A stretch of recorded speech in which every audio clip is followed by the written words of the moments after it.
All right, Cam, welcome back. Last video we talked about some things that you're doing well as a hitter. So you always got to build off your strengths, all right?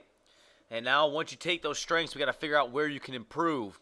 In your email, you talked about the fact that you wanted to hit the ball in the gaps more consistently and with a little bit more power. And you said you wanted to be able to drive that outside pitch and not get fooled on it.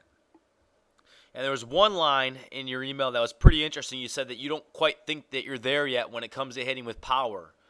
But in this video, I'm going to talk about some things that you could do better as a hitter that's going to make you more powerful. And I'm willing to bet you that there's more power in that body of yours than you realize, okay? Because hitting is all about lining up levers and maximizing what you do with your body. And so mechanically speaking, there's some more power that you can get out of your swing, and I'm going to show you real quick. And we're just going to show you big picture things, and these are things that we're going to work on in our lesson.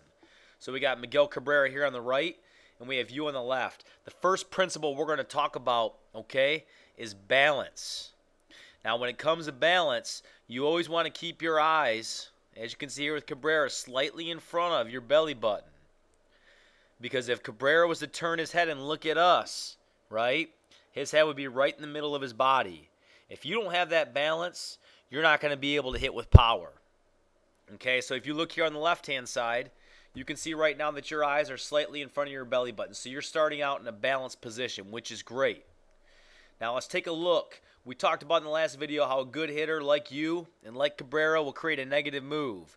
So you'll see here as he gets ready to hit, he loads up right there and revs those engines, right? Now look at, when he goes into his negative move, look where that head's at. Again, those eyes slightly in front of his belly button, right? Let's take a look at you in your negative move. So we're going to eliminate this blue line here. We're going to get you into your knee lift. Right there. And you can see you do a pretty good job here keeping those eyes in front of your center of gravity. Draw a little dot here where your eyes are at. Draw a little dot around your belly button, your center of gravity. So you're in a good position of being balanced here, right?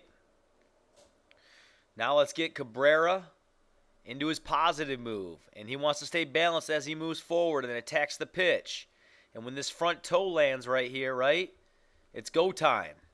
This is when he starts to swing. But look at, he's got to be balanced before he can swing. So you can see here his eyes are slightly in front of his belly button in a good, strong power position. Let's take a look at you on the left. As you get going here and you get into your landing position, right there is where you land. You can see right here that foot's on the ground. It's go time. Let's take a look at the belly button. Belly button's right here. Let's take a look at the eyes. They're right here. And if you notice, there's a difference between you and Cabrera here. You see this line with Cabrera is going backwards like this. Yours is going forward. So essentially, if you were to turn your head and look at us on the screen, your head will be behind your center of gravity, which means you're not balanced.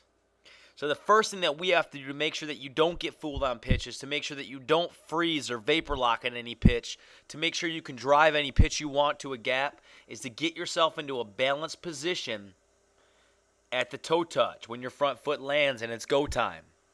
All right? So that's principle number one, balance.